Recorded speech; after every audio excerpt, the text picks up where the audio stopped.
145, 3. Vamos ler todos juntos. Grande é o Senhor, e muito digno de louvor, e a sua grandeza insondável. Mais uma vez.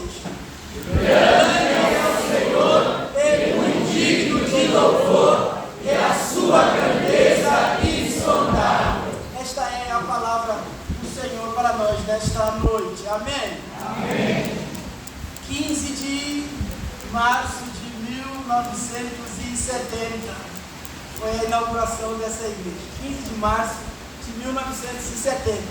Mas a história dessa igreja não começou nesse 15 de março. Começou antes. Um evangelista, um homem bravo, um homem valente, um homem muito corajoso, foi guiado por Deus, foi tocado pelo Senhor e veio para Limeira sem conhecer. E ficou andando aqui nessas ruas, sem destino. E naquele tempo, né, os assembleanos, ainda, né, alguns, paletó e gravata, a Bíblia debaixo do braço. De repente uma pessoa cruza, um senhor cruza com aquele evangelista e diz: você é crente, venha fazer um culto na minha casa. E aí aquele irmão: opa, Deus está abrindo porta aqui. É ali, nesse primeiro culto, que a obra de Deus em Limeira, Assembleia de Deus, Ministério Suzano, ela começa então a caminhar. 55 anos. E aí, de lá, 1970, ele era nascido, 1970, até hoje, quantas lutas, quantos desafios, quantas batalhas, quantas lágrimas, mas também quantas alegrias, quantas vitórias o Senhor concedeu nesta casa de oração. Sabe, irmãos, muitos homens de Deus passaram por aqui e outros homens e mulheres de Deus continuam trabalhando nesta casa, servindo ao Senhor. Mas hoje não é dia de celebrar os feitos dos homens. Embora tenham sido e são muito usados por Deus, nós somos beneficiados pelo ministério dos seus servos aqui. Hoje é dia de celebrarmos os grandes feitos do nosso grande Deus. Aleluia! Por isso esse tema: grande é o Senhor. Grande é o Senhor. É muito digno de louvor. A sua grandeza é insondável. É impossível medir a sua grandeza. Nós estamos aqui com um único propósito: de exaltar a majestade do nosso Deus, porque até aqui Ele tem nos guiado, até aqui Ele tem nos sustentado. 55 anos sendo suportados, sendo sustentados por esse Deus fiel. Então eu gostaria de primeiro pedir água. Obrigado. Obrigado.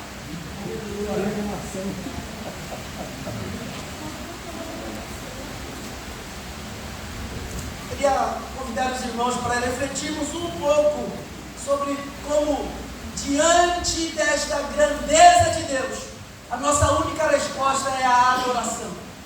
Diante da sua grandeza, a nossa única resposta é a adoração. E dentro desse salmo eu quero vos mostrar um pouco do conhecimento de Deus e depois a reação adequada diante desse conhecimento. Amém?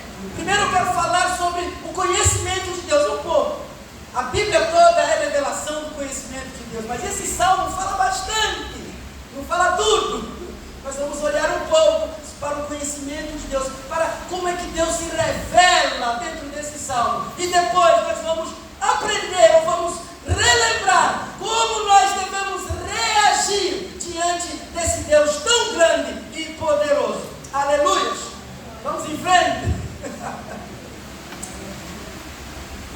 Ninguém, não são todas as pessoas que concordam com o que eu vou dizer, mas eu gosto dessa ideia de que esse salmo não tenha sido escrito por Davi, mas tenha sido escrito, ou pelo menos editado, na época de Esdras. Talvez o próprio Esdras tenha escrito esse salmo, ninguém sabe, né? Mas eu gosto de pensar nessa ideia, porque, veja só, os dois últimos livros que formam todo o salmo foi justamente organizado nessa época, quando o povo de Deus sai da Babilônia e voltam para Jerusalém. O povo volta acabado, sem pátria, chegam em Jerusalém, os muros estão derrubados, o templo está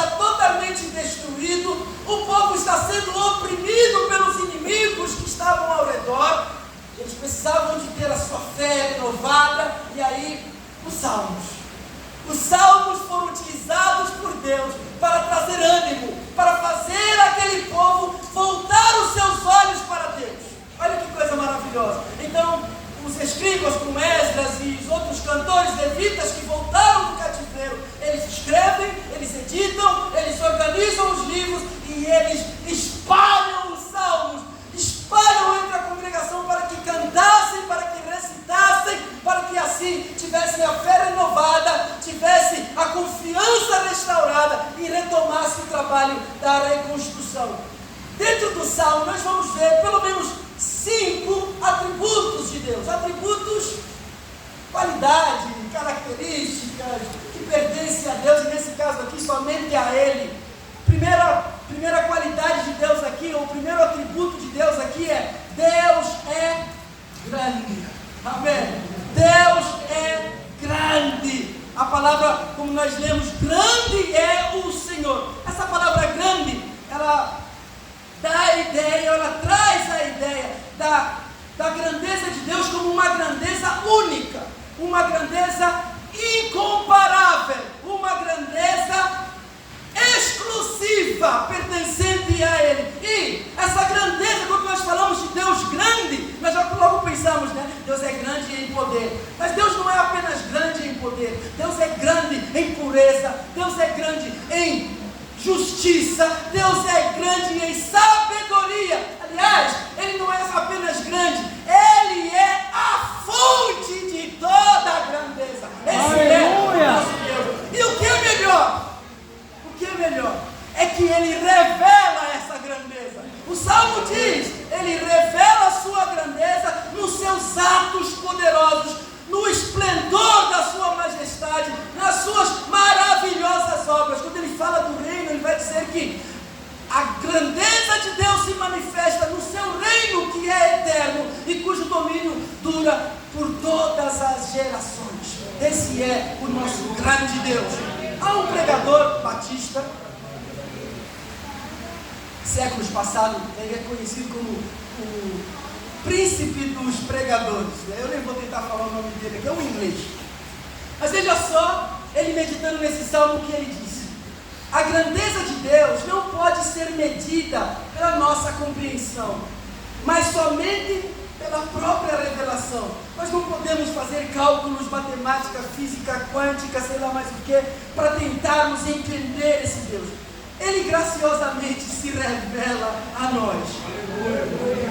Mas somente pela sua revelação é que nós podemos compreender. Ele é grande não apenas por seu poder, mas também por sua misericórdia. Olha só, Ele é grande não apenas pelo seu poder, mas também por sua misericórdia, por sua graça e bondade. Quando nós olhamos para Ele, não podemos, presta bem atenção, quando nós olhamos para a grandeza do nosso Deus, nós não podemos deixar de cair de joelhos diante da sua majestade. Agora está o nome desse pastor, Charles Spurgeon, é isso? Quem fala inglês aí, socorro.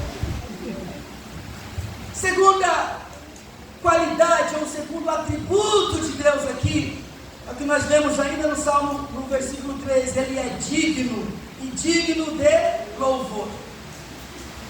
A palavra digno aqui, irmãos, ela é bem interessante, porque lá no original, quando escreveram, é glória. Glória de louvor, não faz muito sentido, né? Mas é a palavra, inclusive vou falar o hebraico aqui, que é kabod. Não é Icabod, tá? Icabod é o contrário. Icabod é o nome daquele menino neto do Eli, que significa o quê? A glória se foi. Aqui é Kabod, que é glória.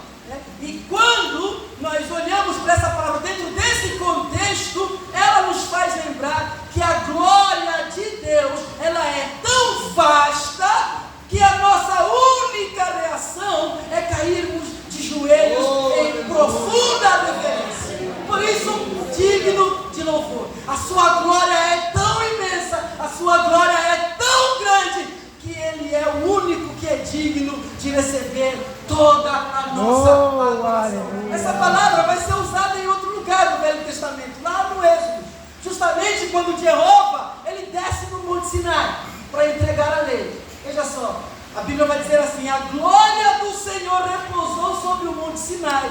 Ao olhar para a glória do Senhor, os israelitas viam como um fogo consumidor no alto do monte.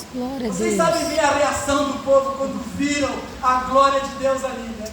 Tremeram, ficaram em pânico e disseram: o quê? Moisés, vai lá, fala com ele, nós vamos ficar aqui, ó, longe. Tremenda é a presença do Senhor naquele lugar.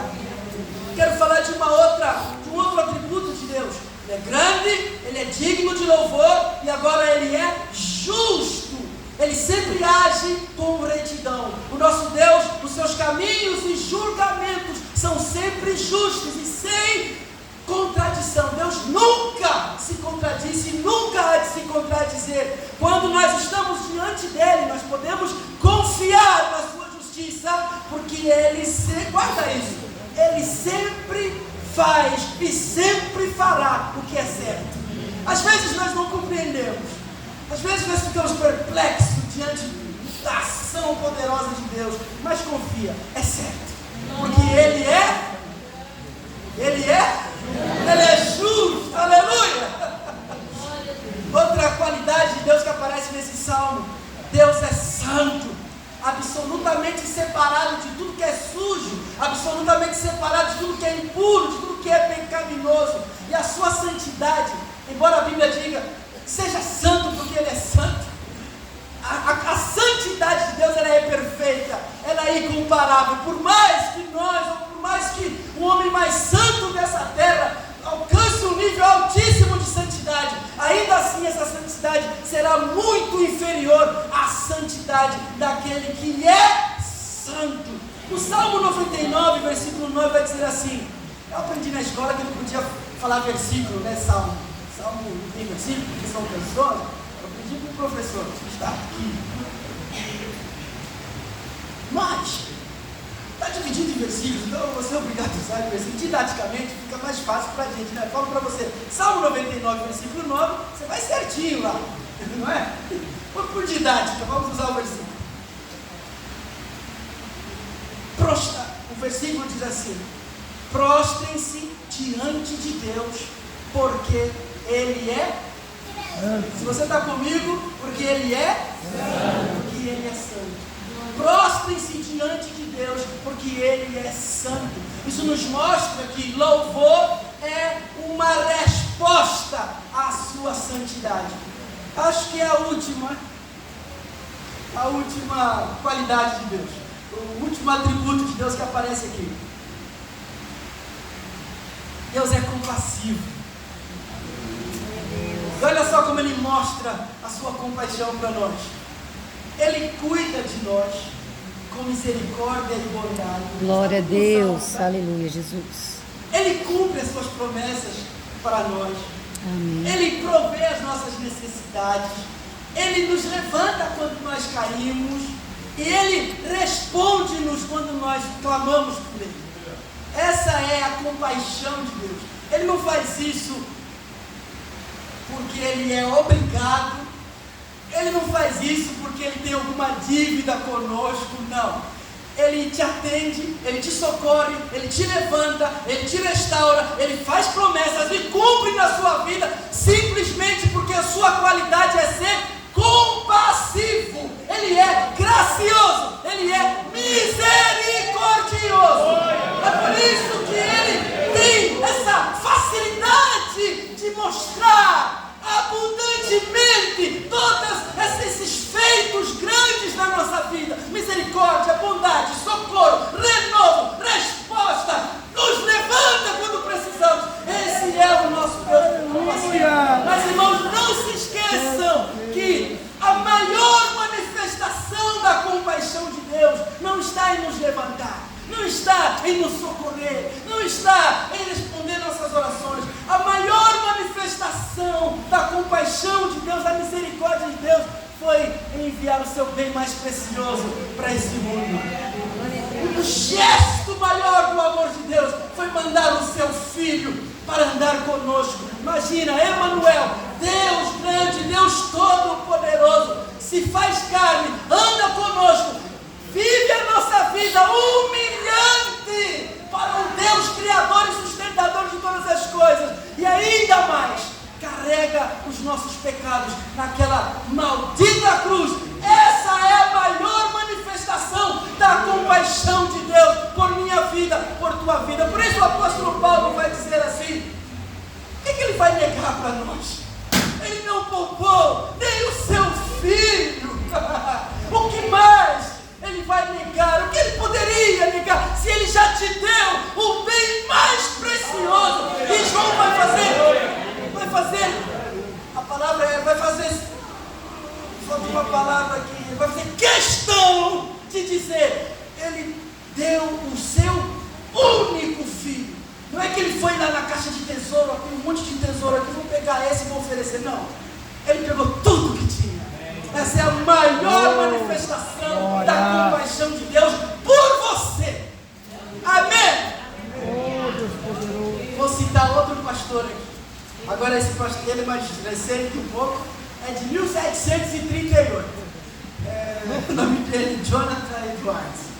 Ele diz assim numa pregação: a glória de Deus consiste primariamente na excelência da sua natureza. E a maior manifestação dessa glória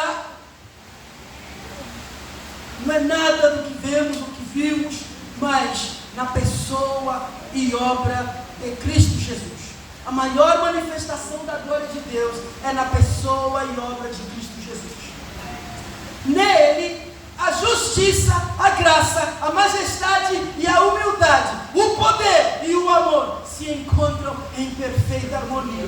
Cristo é a mais brilhante ou o mais brilhante reflexo da glória divina, pois é nele que vemos a plenitude de Deus revelada ao mundo.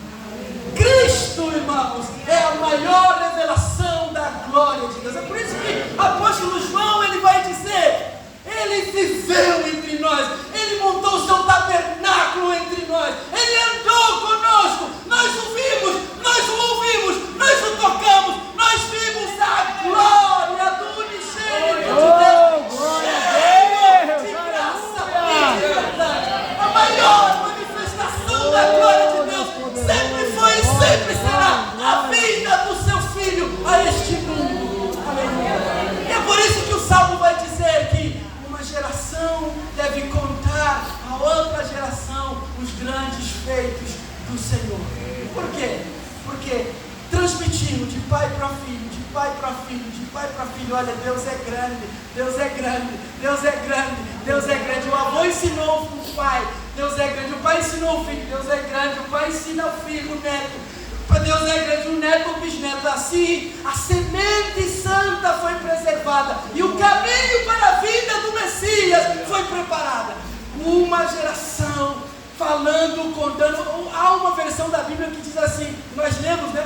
Uma geração louva a outra geração os grandes feitos do Senhor. E é por isso, meus irmãos, que a nossa geração, é por isso que nós hoje devemos contar as próximas gerações. Você, pai, conta para o seu filho. Você, avô, conta para o seu neto. Conta para os seus bisnetos, conta para os seus primos. Conta, passa adiante os grandes feitos de Deus e agora também os feitos de Cristo. Porque assim fazendo, o Evangelho há de espalhar por toda essa terra. E assim nós prepararemos o retorno do nosso grande e Salvador, Jesus Cristo.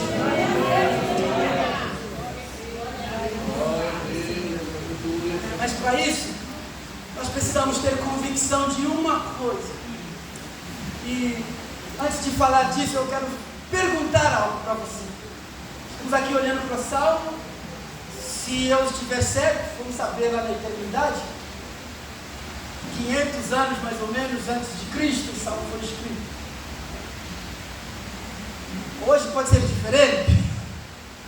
É uma canção que ficou muito famosa aqui no Brasil e eu queria usar dela para te fazer uma pergunta.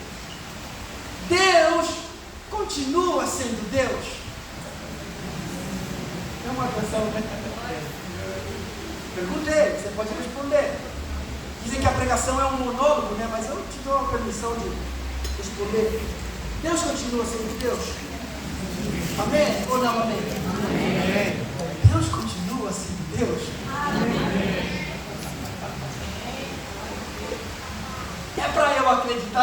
resposta ou é para eu perguntar mais uma vez? Igreja de Jesus, Deus continua sendo Deus? Amém. Deus continua sendo Deus? Amém. Como é que você sabe? Você tem visto a grandeza desse Deus? Você tem visto os seus grandes feitos? Como diz o Salmo?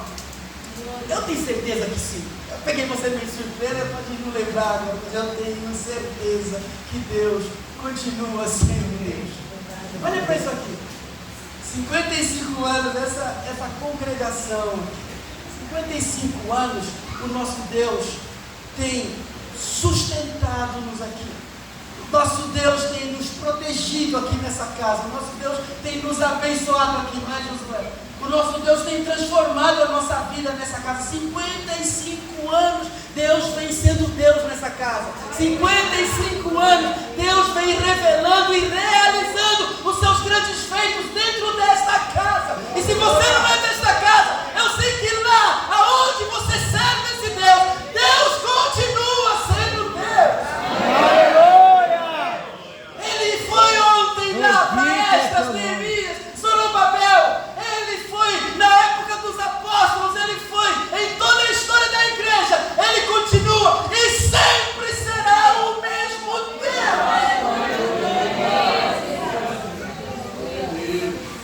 5 anos de reconstrução. Mas falou, sem recurso, sem mão de obra formalmente qualificada, mas nós estamos vendo que os caras eram mestres de verdade. Está bonito. E vocês viram um pouco ali, né, as fotos. Eu me lembro que às vezes nos mandavam vídeos aqui da construção, só para me deixar com o coração. Eu via meu velho aqui, 76 anos, pendurado nessas paredes. Eu falava, meu Deus, o que meu pai está fazendo lá em cima? Mas Deus guardou. Você não sabe quem é meu pai? É o primeiro que subiu aqui. Nós não tínhamos recursos. Nós sonhávamos. Não sofremos um acidente nessa hora. Porque Deus continua sendo. Porque Ele ainda realiza os seus atos de misericórdia, de bondade, de poder. Seus atos maravilhosos. Deus continua a operar as suas maravilhas. Mas aí você pode dizer, mas isso aí é a igreja. E na sua vida? Aqui no seu individual, Deus continua sendo Deus. Olha, irmãos, muitas vezes, ou a maior parte das bênçãos ou dos feitos de Deus na nossa vida, nós nem nos apercebemos. Nós não reparamos. Nós, sabe, não nos damos conta do quanto Deus tem feito na nossa vida. Mas eu quero dizer para você nesta noite, tenha certeza, saia dessa casa com certeza, Deus continua sendo Deus. Eu gosto do versículo que o apóstolo Paulo diz, Deus é o Rei eterno, imortal, invisível, a Ele seja a honra, glória para todos sempre. Esse é o nosso Deus. Apesar das lutas, dificuldades, elas acontecem. Não é fácil trabalhar com zero no caixa, tem que confiar. Mas o coração agita, porque a nossa fé ela é assim. Mas o Senhor, até na nossa fé assim, Ele é fiel. Ele nos socorre, Ele nos ajuda. Agora imagina, meus irmãos, se nós tivéssemos que enfrentar todas essas batalhas sem esse Deus do nosso lado. A Bíblia vai dizer, o próprio salmista vai dizer, diga Israel, diga vocês mesmos, se Deus não estivesse do nosso lado, o que seria de nós? Nós já teríamos sido engolidos vivos. Mas diz o apóstolo Paulo, graças a Deus que nos dá a vitória por nosso Senhor e Salvador Jesus Cristo.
como podemos reagir, ou como devemos reagir. Se você concorda comigo que Deus é grande, então vamos pensar, como vamos reagir diante desse Deus tão poderoso. 4 atitudes em resposta ao conhecimento que nós recebemos de Deus. Primeiro é orar. Orar. Sim. Orar. Olha o que o salmista falou. Aí, Salmo 145. O Senhor está perto de todo mundo? Tecnicamente sim, mas o Senhor está perto de todos que o invocam. O que é invocar, irmão? Não é orar? Sim, ele fala, sim, de todos que o invocam com sinceridade. Ele concede os desejos dos que o temem, ouve seus clamores e os livra. Aleluia! Irmãos, orar, o que é orar? Orar é estar na presença de Deus. Nós aprendemos na escola dominical juniores, né? Que orar é falar com Deus, é mais que isso. Orar é estar na presença desse Deus grande. Orar é, antes de qualquer coisa, é a sua prova de confiança e de dependência. Quando eu oro, eu digo para Ele que eu não posso, que eu não consigo, que eu não sou capaz. É por isso que eu estou a bater, para que Ele me socorra. E ai de mim, se Ele não agir com misericórdia. Orar é depender do Senhor. E nós sabemos o dever de orar. Lucas 18, dever de orar e nunca esmorecer. O próprio Cristo dá-nos exemplo com a própria vida. O Filho de Deus talvez seja a pessoa que mais orou nessa Bíblia, né? Quando Jesus tinha uma grande decisão, um grande anúncio a fazer, ele passava a noite orando. Por exemplo, quando ele foi anunciar os 12 apóstolos, ele passou a noite falando com o Pai. Pai, e o Pedro? Eu não sei, né, Pedro? Quem está morando lá, né? Mas o fato é que ele passou a noite toda a falar com o Pai. Isso é nosso Jesus. E nós sabemos disso, mas nós sabemos, né? Temos que orar, a Bíblia manda orar. E até o Samuel falou, ai de mim, né? De pecar, deixando de orar por vocês. Nós sabemos aqui que temos de orar. Mas como está sendo a nossa realidade? Como está sendo a nossa reação diante dessa verdade, ou desse dever? Porque veja bem, espero que você esteja acompanhando o raciocínio aqui. Deus é grande e nós devemos responder a essa grandeza de Deus, já que estamos diante dele, em primeiro lugar, com oração. Você tem feito isso? O quanto deveria? Tá? Será que nós temos gastado tempo em oração diante de Deus, desse Deus que nós estamos aqui a cantar o culto todo, a dizer que Ele é grande? E quando eu falo de orar, irmãos, eu estou aqui falando de oração individual, aquela que você faz lá no seu canto, lá no secreto, mas também a oração comunitária, a oração quando nós nos reunimos. Nós precisamos aproveitar mais o nosso momento de comunhão, de festa, de rever os amigos, de churrasco, e orar. Nós precisamos orar mais. Por quê? Porque a oração é a primeira resposta que devemos dar ao Deus que é grande em fazer grandes coisas. Segunda atitude nossa é nos santificar.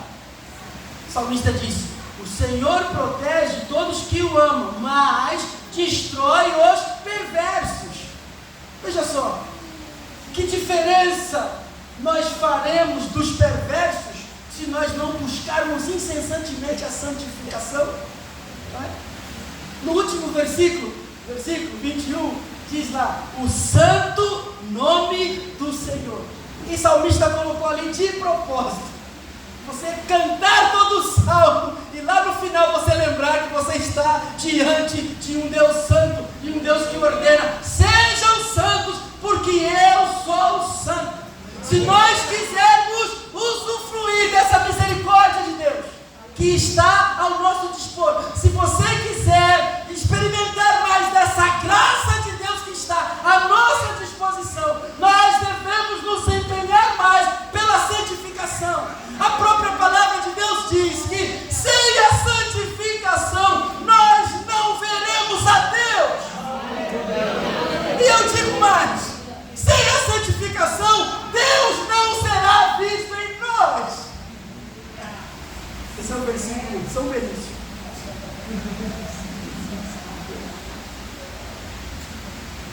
Mas não é verdade? Quanto mais nós imitamos a Cristo, aconteceu com os irmãos de Antioquia, quanto mais você imita a Cristo, quanto mais você anda nas pegadas do Santo Cristo, aí você pensa, esse cara é crente, olha um cristão, não é assim? Outra atitude que nós devemos ter é de meditar. O salmista falou, eu meditarei em teu majestoso e glorioso esplendor e em suas maravilhas. Os estudiosos, os teólogos, eles dizem que a ação de graça, ou ações de graça, o que é ações de graça? Nada mais é do que você recordar e relatar os grandes feitos de Deus. É você olhar para trás e relembrar tudo aquilo que Deus fez e relatar isso, testemunhar isso. Essas são ações de graça. Agora, para eu relatar, eu tenho que lembrar, eu tenho que meditar. É isso que o Salmo está ensinando a nós aqui. Meditarei em seu majestoso e glorioso esplendor e em tuas maravilhas. O salmista também vai dizer, todos contarão a história da tua enorme, a história da tua imensa bondade e cantarão de alegria sobre a tua justiça. Por que ele está dizendo isso? Porque meditar, irmãos, pensar, gastar tempo lembrando dos grandes feitos de Deus, sabe o que faz? Renova a nossa fé. E ações de graça nada mais é do que gratidão, não é? Mas eu preciso agradecer alguma coisa que eu tenho motivo para agradecer. Eu tenho que pensar, eu tenho que lembrar, eu tenho que recordar, eu tenho que meditar naquilo que Deus fez. Quando eu medito naquilo que Deus fez, a minha fé se renova e me capacita a enfrentar o que vem para frente. Como o próprio Davi. Ele foi dar no Saul. Saul falou, mas você é um miúdo, né? Como é que tu vai enfrentar? Tu viu o tamanho daquele homem ali, tem 3 metros e tal de altura. Você é um menino.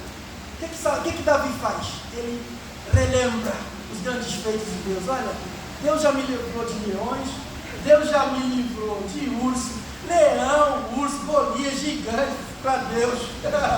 O Deus que me livrou ontem do leão é o Deus que vai me entregar esse filisteu.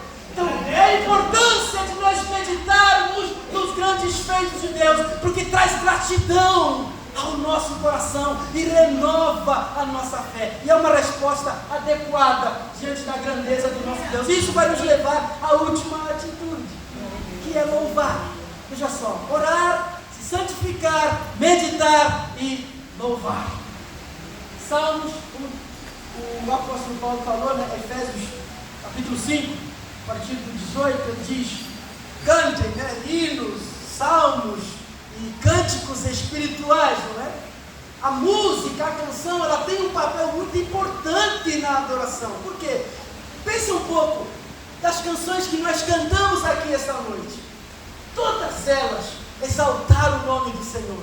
Todas elas engrandeceram a Deus. Todas elas testemunharam e declararam o quanto o nosso Deus é grande. O último hino que cantaram aqui as irmãs, quão grande é o meu Deus, cantarei. Oh, Deus! Aleluia!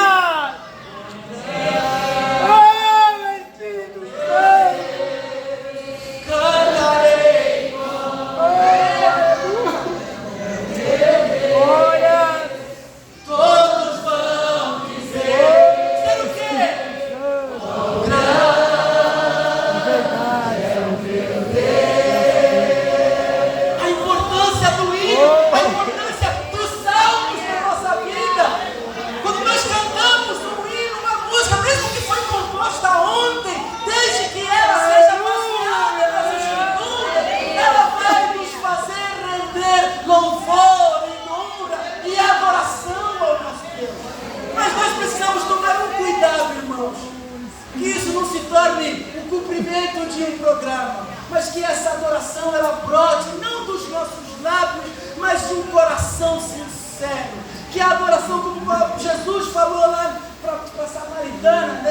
seja em espírito e seja em verdade. Hoje, grande dia, dia tão especial para todos nós devemos sim nos alegrar na presença do nosso Senhor. Nós devemos adorá-lo no dia de hoje. E amanhã? E amanhã? Amanhã também. Amanhã é domingo, né? Amanhã também. Mas e na segunda-feira? Também. É isso que é em espírito e em verdade. Em sinceridade e não limitado nessas 4 paredes, não limitado nas 2 horas de culto. É uma vida de adoração, como os irmãos gostam, os ministros de música gostam de dizer. É um estilo de vida e eles têm razão. A adoração que agrada o nosso Deus é a adoração que vai brotar de um coração cheio de gratidão, porque meditou nos seus grandes feitos, porque buscou a santificação, porque buscou Ele em oração. Último versículo do dia. Eu te exaltarei, meu Deus e Rei. Louvarei o teu nome para todo sempre. E olha só o que ele diz.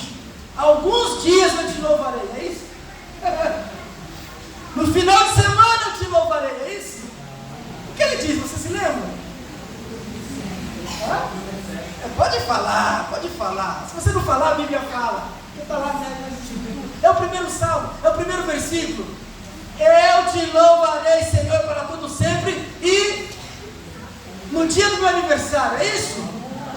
Não, todos os dias eu te louvarei. Você sente o peso dessa palavra, irmão? Você sente o peso disso? O que o salmista está fazendo aqui, ele está assumindo um compromisso. O salmista está falando diante de Deus. Deus, eu vou te adorar todos os dias. Mas por que ele pode dizer isso? Porque ele é uma pessoa que viu com os próprios olhos a grandeza e a majestade de Deus. Mas esse é o compromisso que nós devemos tomar. Essa deve ser a nossa reação.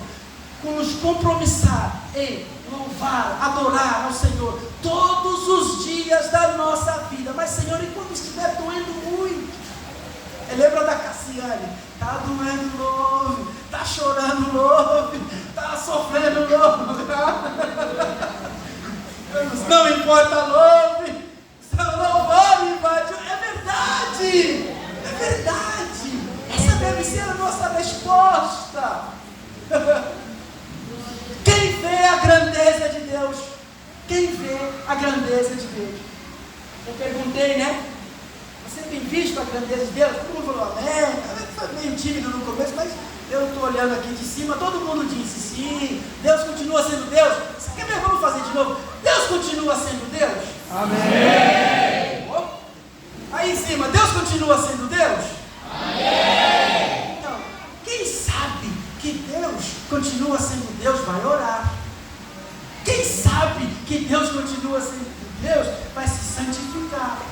Quem sabe que Deus continua sendo Deus vai meditar nos seus grandes feitos, vai louvar a Ele, porque essa é a resposta adequada para aquele que está diante desse grande Deus. E se nós resumirmos essas 4 atitudes, sai a adoração. Adoração não é só vir aqui e cantar, não, quando você ora com lágrimas diante de Deus, clamando por sua misericórdia. Mas pastor, eu estou pedindo misericórdia para Deus, isso é adorar? Por que não? Por que não? Eu estou clamando misericórdia para alguém que eu sei que tem misericórdia. Se eu não cresce que Ele é misericordioso, eu jamais ia gastar aquele meu momento de aflição pedindo de misericórdia. Pedir misericórdia é um gesto de fé. E a fé agrada ao Senhor. Então você, quando ora pedindo socorro, está adorando. Quando você lê um versículo da Bíblia e começa a remoer aquele versículo, está adorando. Quando você pede perdão a Deus e confessa os seus pecados, você está adorando. Quando você está aqui no meio do povão de Deus, cantando, está adorando. Amém, meus irmãos. Amém, meus irmãos. Amém. Um dia o menino chegou para o pai. Opa, tamanho de Deus. O pai pensou um pouco, olhou para cima, estava passando um avião, talvez era eu e a Guida que estávamos a chegar. Olha, Deus é do tamanho daquele avião lá. O menino olhou, não se impressionou e não entendeu nada. Aí o pai pegou aquele menino um dia e levou lá no aeroporto. Quando o menino viu aqueles aviões do tamanho de um mundo, ficou de boca aberta. Aí o pai falou para o menino: olha filho, Deus é como esse avião aí. Quanto mais longe nós estamos, menor ele parece. Mas à medida que a gente vai se aproximando, à medida que a gente vai vendo os seus grandes feitos, à medida que a gente vai constatando que Ele é fiel, Ele é justo, Ele é poderoso, Ele é grande em sabedoria, misericórdia, Ele é grande em poder. À medida que nós vamos experimentando desse Deus, nós vamos percebendo a sua grandeza. Por isso, meus irmãos, eu quero concluir essa pregação dizendo assim para você. Da mesma forma que aquele menino viu um avião pequeno de longe, nós vemos um Deus pequeno quando estamos longe dele. Então, nos aproximar, aproximem-se das Escrituras. Hoje, rapidamente, uma pessoa que nem sabe falar direito, mas olhamos para esse único salmo dos 150 que estão aqui, e nós podemos enxergar, vislumbrar a grandeza do nosso Deus. Aproxime-se mais. Você quer ver mais a grandeza de Deus? Você quer conhecer mais a Deus? Como o apóstolo Pedro falou, você quer crescer no conhecimento de Jesus? Aproxima-se das Escrituras. Ame a palavra de Deus. Outro dia eu ouvi um pastor pregando e ele disse assim: o que você prefere perder? As duas pernas ou a sua Bíblia? Aí ele falou: bom, na nossa cabeça a gente vai, sabe, que a gente tem que perder as pernas, né? Tem que ficar com a Bíblia. Mas lá no coração, o que nós preferimos? Irmãos, tudo que eu falei para vocês aqui é verdade. Esse Deus é real, Ele existe. Foi Ele que entrou na tua vida, te salvou. Ei, irmão Glória, lembra aquele bandido que deu um tiro em você dentro do ônibus? Ei, irmão Glória, lembra disso? O bandido mirou a arma para ela, deu um tiro. Aquela bala bateu nele e caiu no chão. Como isso é possível? Como isso é possível? O nome dela é Capote. O nome dela é Capote. Glória de Deus. Glórias a Deus. Esse Deus é real. Nem o físico pode explicar como. A arma pode até falhar, mas não falhou. A bala saiu. Ela está aqui para testemunhar como Deus é grande. Deus é real. Se você sabe que Deus é real, se você foi convencido nesta noite que nós estamos diante de um Deus que é real, aproxima-se dele. Sai dessa casa hoje com o compromisso de meditar na lei do Senhor de dia e de noite. E não só isso, sai com outro propósito. Aquilo que Deus fala comigo nas Escrituras eu vou praticar. Aí você não vai crescer só na graça, ou só no conhecimento, vai crescer na graça também. Amém. Que Deus grande e poderoso vos abençoe em Cristo Jesus, grande e poderoso. Amém.